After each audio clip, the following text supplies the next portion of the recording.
friend of mine recently asked what they should do with a sweet little succulent they recently bought. I said, why not plant it in your garden?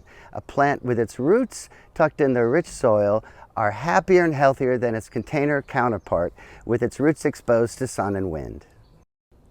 Actually, succulents can be planted almost anywhere in the garden, under trees, along pathways and eaves, on retaining walls, and intermixed with other water-wise plants. Succulents are a perfect choice for earth-friendly gardening.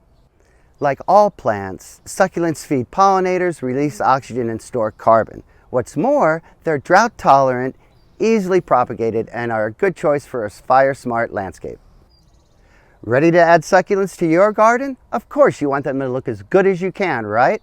So before diving in, do a little planning and learn about the 3 things succulents need: the proper light, soil, and water.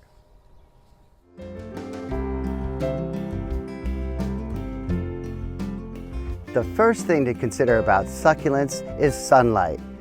Soil can be amended, irrigation reconfigured, but the sunlight is pretty much set. Therefore, choose your location carefully. Although some succulents grow well in full sun, many varieties are happiest with just 4 to 6 hours of sun each day, while some even can tolerate full shade. And quite a few like to live under trees or eaves, which protect them from frost as well as from sun.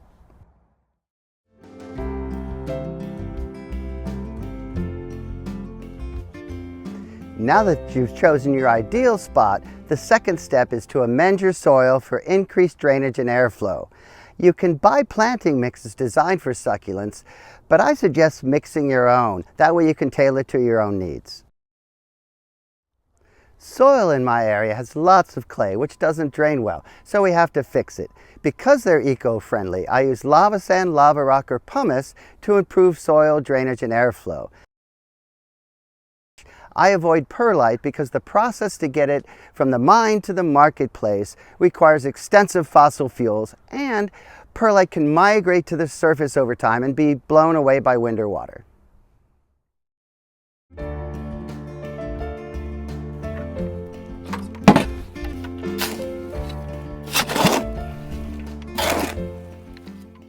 Here, I'm using lava sand to amend the soil mixture. I like to combine one part of the amendment with one part of the soil mixture. If your soil is naturally loamy, use less amendment. The finished mixture should feel loose and gritty.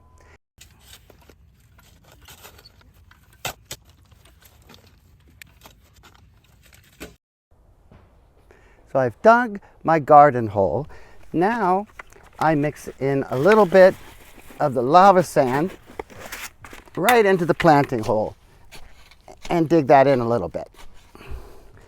Next, I'll mix the lava sand with equal parts of the existing garden soil.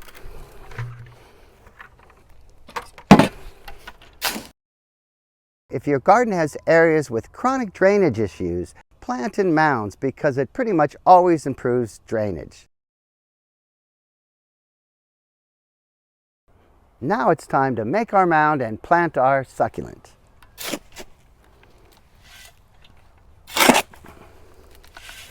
It's important to compress the soil a little bit, otherwise it'll sink on its own and your mound will disappear.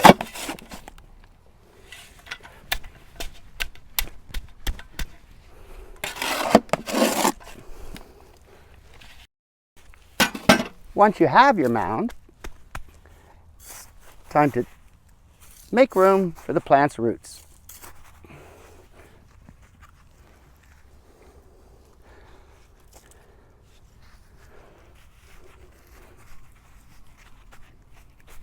And there you have a succulent tucked into its nice mound.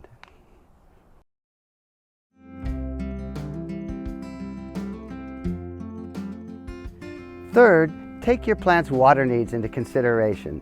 Succulents are like sponges. They store water in their leaves, stems, and roots.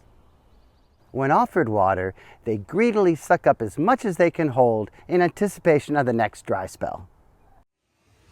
They love being thoroughly soaked and then left out to dry completely before being inundated once again. Generally, it works to water them 3 or 4 times a month in summer, less in other seasons and not at all in the rainy season. So don't guess, use your finger or moisture meter to test the moisture level of your soil. Remember, avoid watering too often because overwatering is the #1 killer of succulents. Now that you've got your watering plan, amended your soil, you can confidently plant your succulents in their chosen locations. Watch them flourish in dramatic and unexpected ways in their happy places, knowing you have the right amount of sunlight, soil with good drainage, and proper irrigation. For more information, go to the UC Master Gardener website. Thank you.